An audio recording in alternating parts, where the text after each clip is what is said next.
I am here holding the hope for you until you can hold it for yourself. Welcome to From Heartache to Healing and Hope with your host, Bernadette Winters Bell, LMSW. This podcast explores the many layers of life through the lens of loss and grief, often with special guests who share their perspectives on this universal yet unique process. These explorations can offer you, the listener, avenues to encourage you to have these conversations with yourself, your family, your community, your world.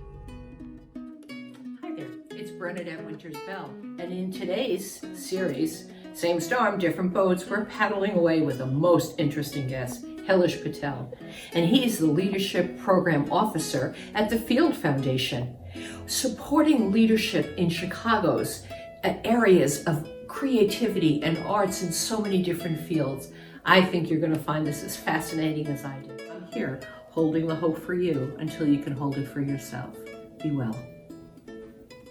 I'd like you to meet my special guest who's rowing in the boat with me today, Hilesh Patel. Welcome to the podcast. Thank you. It's lovely to be here. Wonderful, wonderful. So would you be so kind as to introduce yourself to my guests who, up until this point, have been more local here to upstate New York? Okay. So my name is Hilesh Patel. I work in leadership. I oversee leadership at a philanthropic organization called Field Foundation. I'm part of a printmaking collective. I'm a writer, a poet, a novelist, and there's plenty more to the story that involves immigration and moving and traversing across the United States, but that's a good primer. Wow. So you're a true Renaissance man. I'm loving this. Well, I've had a lot of jobs and I think it's well-rounded. My mom would say it's schizophrenic, so we'll just kind of close that loop. Well, everyone has their perspective, don't they? Yes, especially mothers. Especially mothers. Well, she wants to see you safe and taken care of. Yes. So it has become known to me that after World War I, here in the United States, people would ask one another, how was your war? Because, of course, communication was different than it is now. And to be able to know how it was for other family members or soldiers or community members, they would ask, how was your war? And so I say to you, Hilesh, how has your pandemic been? That's so interesting that you would ask me that, because not even a week ago, I was talking to someone about All is Quiet on the Western Front. Mm-hmm.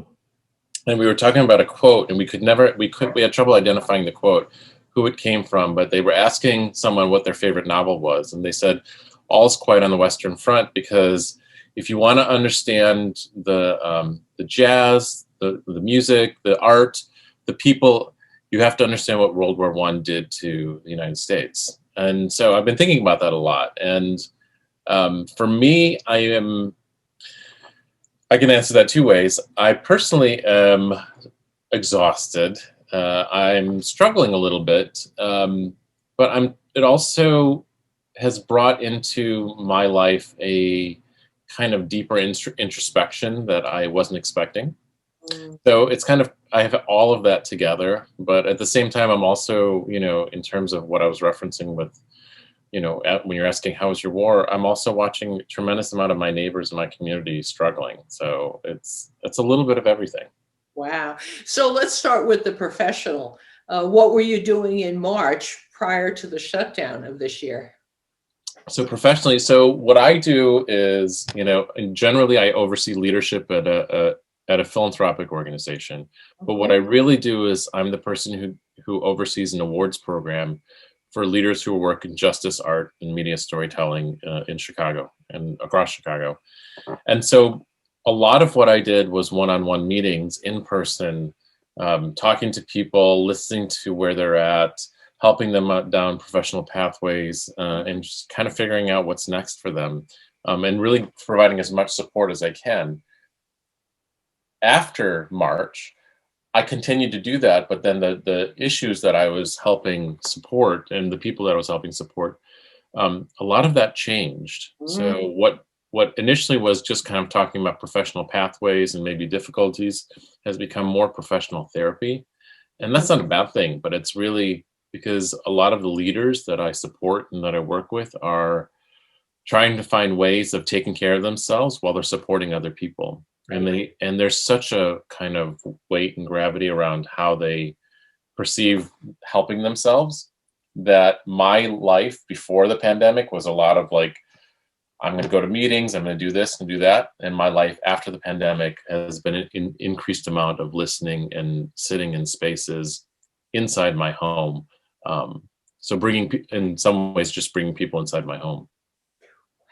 And how has that been for you to have that change, pivot, to use the word of the year, to change to that kind of a job? Yeah, that's a good question. I wish I could give you like some really smart, witty answer where I said, it transformed me and it embarked me on a journey, and it did both those things. But I have to say, it's been really difficult. It's been really difficult. Being away from people has been really, really difficult. And I'm saying that as someone who spent so much time alone. Like I'm a person who grew up like valuing private space and kind of like I need to like have that space to be alone to reset. But now I found myself being so hungry for human interaction, for people, and to like see their faces in person, and to actually like, I miss hugs. I miss a tremendous amount of things. So I miss a lot of that. So that's been really difficult for me. And I think there's a different level of exhaustion and fatigue that's come with being in the pandemic that I wasn't ready for. And I'm still trying to navigate that and still trying to kind of untangle that and figure that out. So yeah, it's been an interesting journey. I think that's a lovely way that you put it. I think in terms of that, if we were going to run a marathon, we would know when it was, we'd sign up for it, we'd begin to train, we'd eat in a particular way, we would talk to people about it, they might support or sponsor us in that. We'd buy a cute outfit, well, I would, and that you were going to run in, and you'd have the carb meal the night before and have family and friends there.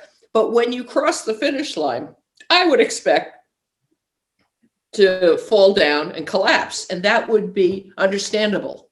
And then take some time to regroup. And so I think of us, and I've often thought of this particular scenario in the grief work that I do, when people go through that process, that we're in a marathon now, except we didn't know it was coming. We didn't sign up for it. We don't have the outfit. And we didn't prepare for it mentally. That when they said in March, okay, let's shut this down, people were like, well, wait a minute, I have to get back to life. And then it became, all right, what do I do this week? Well, this month. Oh, okay, this is the spring. And then we'll do this, but it'll be better in the summer. And in a way it was, because it's nicer weather, we get outside, even if we're socially distanced, with the thought, perhaps wish, that the fall would bring back to normal. And of course it hasn't. And we can see that this will go on for a bit. And so we're just taking ourselves in a marathon that we're just going through like it's a sprint. And then when we stop and say, wait a minute, let me be a little reflective here, because, well, it seems like I have time to do that, right? And you have time in your home and not with people. So before, you could be with a lot of people, then take yourself home to regroup, which is exactly what I do. But now the control is taken out of it for you. It's not like I choose when I'm going to be out with people and when I'm going to be home. It takes a lot of reflection and tweaking to figure out how to make this work. Absolutely. Yeah. And it's interesting that you brought up grief, because I think there's a whole kind of body of water that people are swimming through, that, a lot of, some people fully understand it and recognize it as it's grief and grieving processes, but there are other folks who just don't, they're unaccustomed to dealing with grief. And so they're like, what's going on? I'm feeling this collective, I've heard people refer to it as this collective grief, and they don't know what to do with it because they feel disconnected, but then connected at the same time. Well, interestingly, so grief is what we feel internally, and mourning is what we do communally. Although most people don't know the difference and use the words interchangeably. But the reason I think it's important as we're speaking now is that we are feeling grief for the life we had, whatever that was. But we're mourning together for a world that was, or for the ability to be together. So I think we're doing both, actually. And it is hard to know what to do with that if you've never experienced it, or if this sounds like gobbledygook to you and you don't. Right. Because people just want to get back to normal. Yeah. I remember a good friend of mine was talking about a breakup. This is years ago.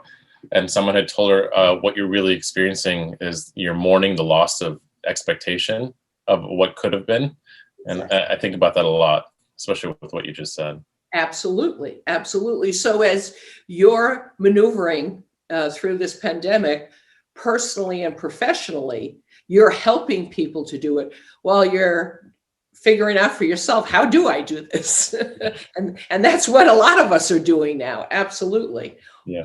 And so personally, have you seen other changes or experienced other things going on for yourself? Yeah.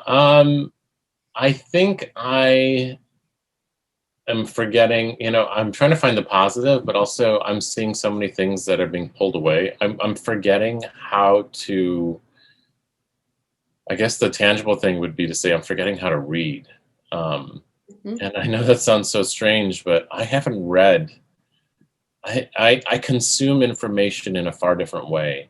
Yeah, right. And that's been happening through the pandemic than I did before. And a lot of that has to do with reading. I don't read the way I used to. And by that, I mean, like I used to ingest like narratives or information and then let it sit with me.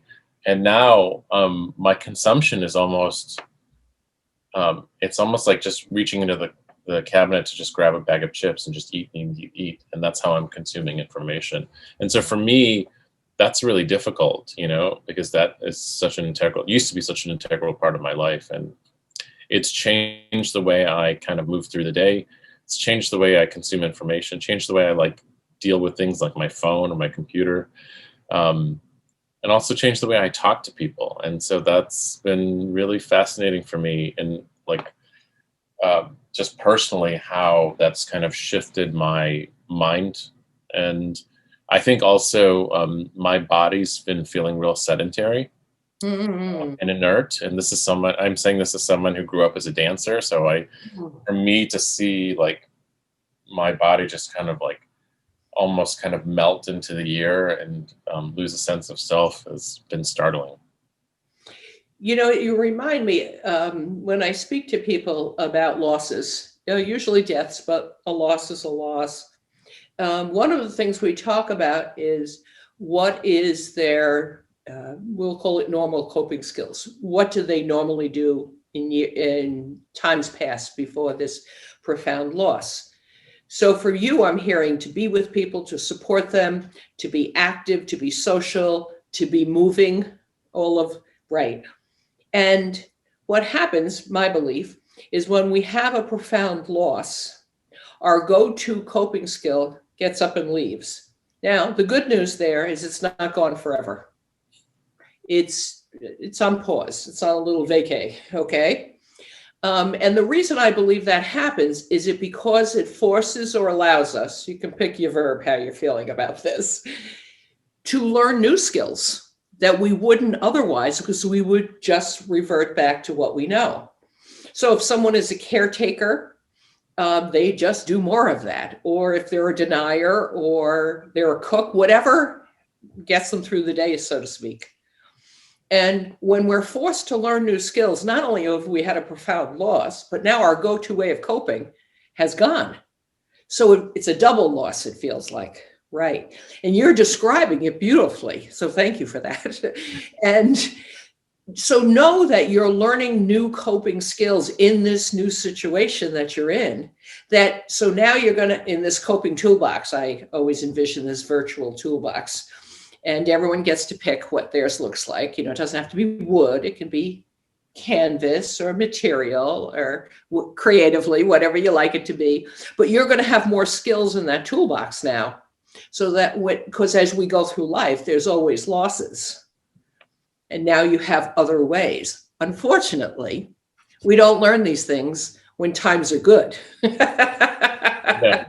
No. If we learned them sitting on the beach with a Mai Tai, we'd all be sitting on the beach with a Mai Tai and becoming profoundly brilliant. But that's not how it goes, right? No, but that sounds like a great segue into like a really good business model. Excellent. What do you want to do? That's great. Well, let's figure out to make Mai Tais on the beach a pathway to restorative health. So, you know what? I think I'm in on this. Let's go to Hawaii and just like talk over the different ways we could do this. You just let me know when, and I'm there. Well, they have low numbers now, so that's not such a bad idea. So, in your past, where have you come from to come to this place here today? How so? Like physically or psychologically, like mentally? Okay, all of the above. All of the above. Where have I come from to get to this place today? God, what a question.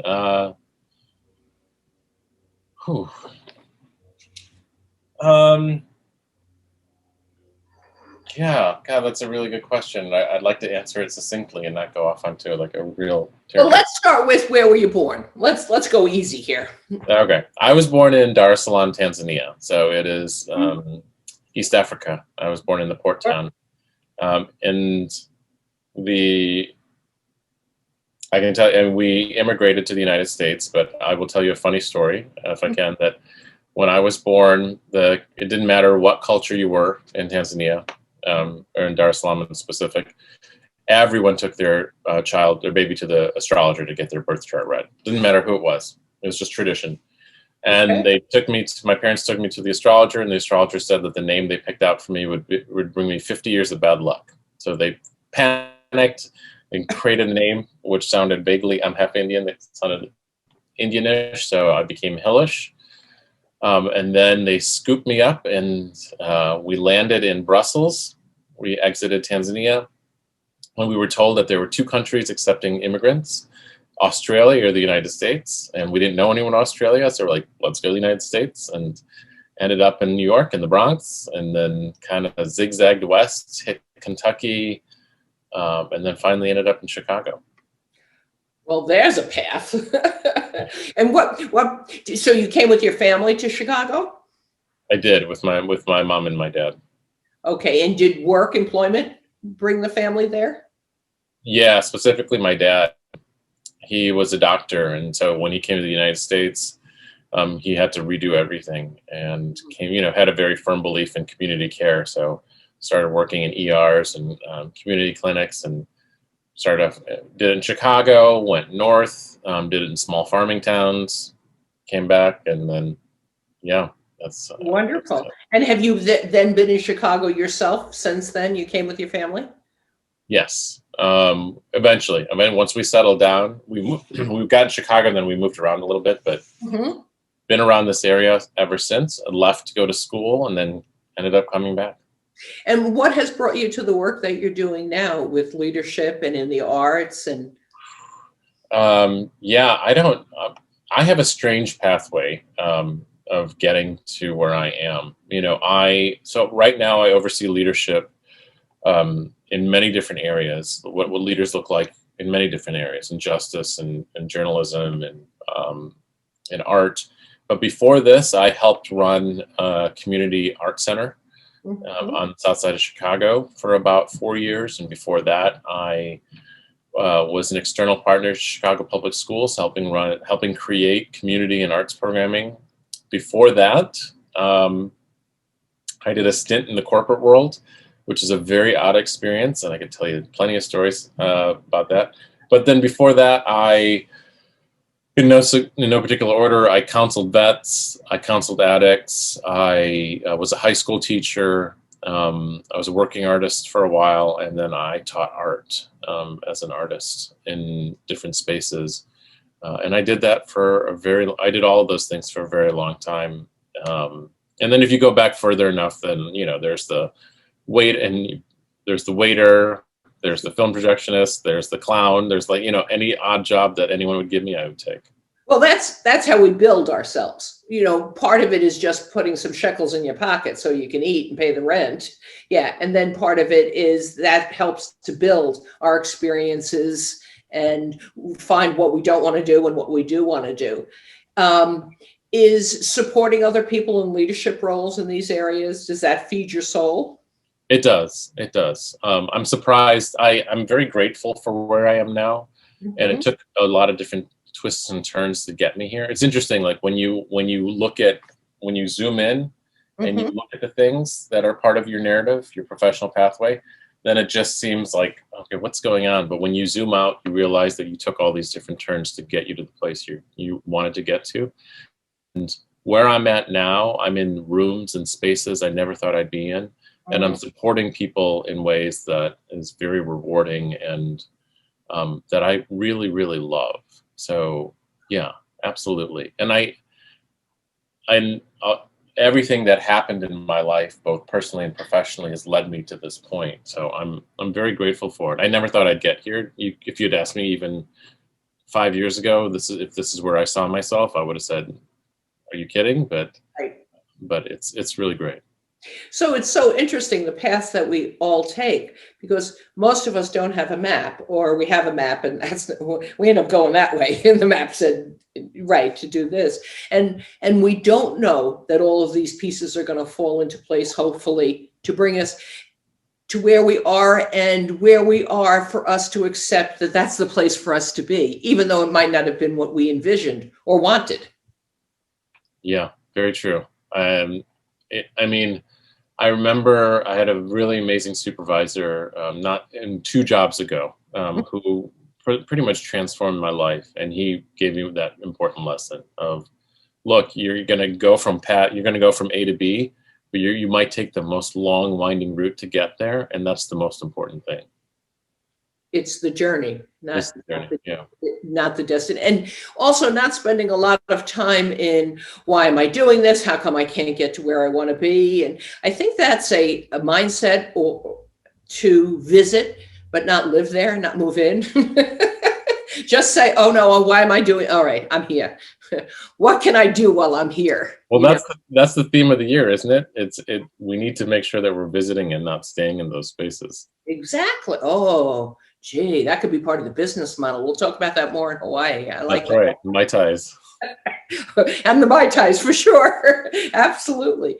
So as you do your work, what do you see as changes for, say, 2021 for the work you're doing?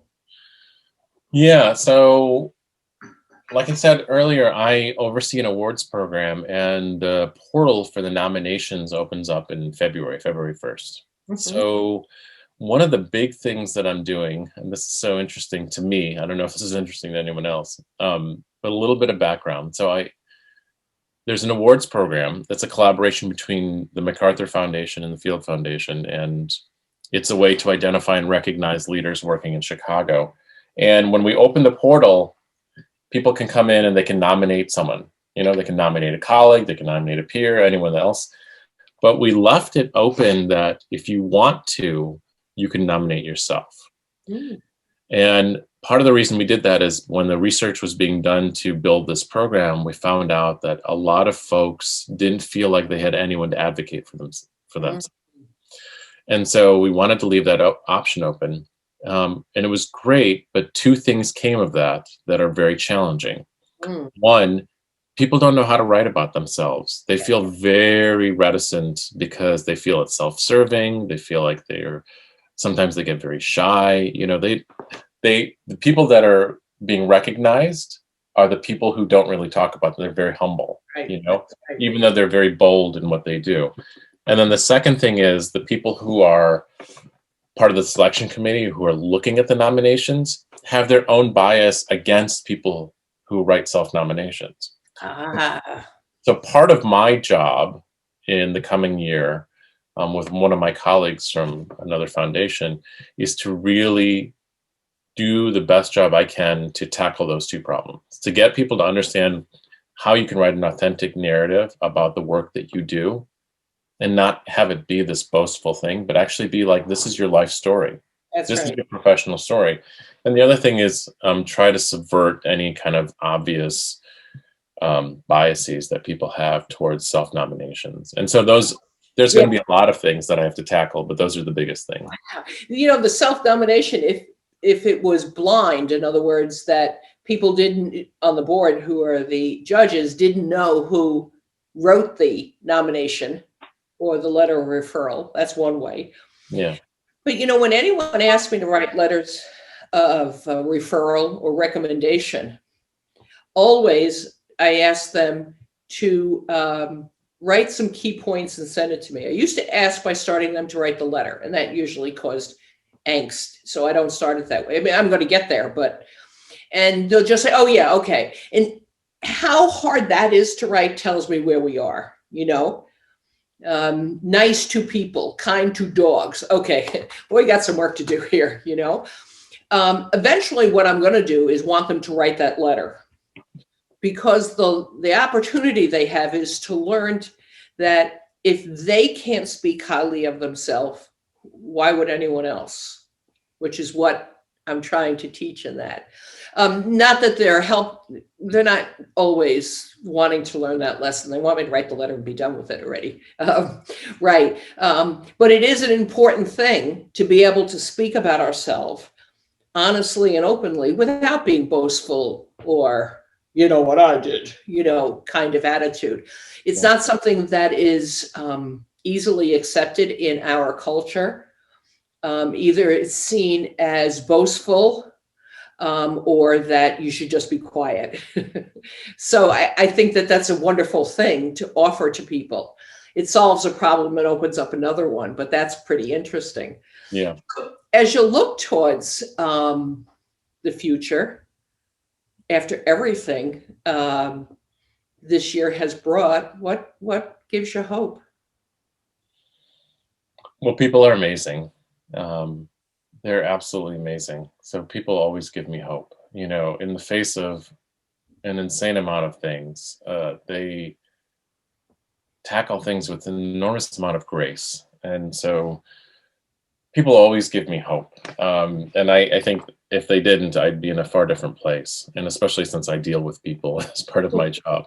So I'm looking forward to interacting and learning and listening and working more with these folks who I think are doing exemplary work in Chicago. But also, I think what also gives me hope is I think, and I've heard this, in so many spaces that is finding the pathways or the people who stand up for the things that are not always popular and do it in ways that are educative and, again, I keep using that term, are full of grace and are quiet in some ways, but very powerful. And so I love that. And that's what keeps me excited. That's what keeps me excited. And also the possibility and hope that someday I'll get to read again. Well, first you will. That's my prediction. And also that when we come on the other side, so we'll call it when there's a vaccination and we go forward to whatever our new lives will be. You'll bring with it, we all will, everything that we've been through, the trials, the tribulations, the learnings, hopefully, the new coping skills, and be in a different place personally to live in a new world, so to speak. Yeah. And so I think if we go forward, honestly, with grace, with kindness, and with hope, I think we can all get there. Well, That's my view, and I'm sticking with it. I'm right there with you. Like I said, Excellent. You and I are going to have a shorthand every time we want to get to that point. We'll just say Mai Tai's in Hawaii. I'm there. Kind of get to that point. It's wonderful. Well, I want to thank you for being such an interesting guest today and to share with my audience your experience during the pandemic, your knowledge, what's going on in your town, and what's going on in your heart. So I appreciate you sharing with us today. So thank you so very much here on the podcast, From Heartache to Healing and Hope.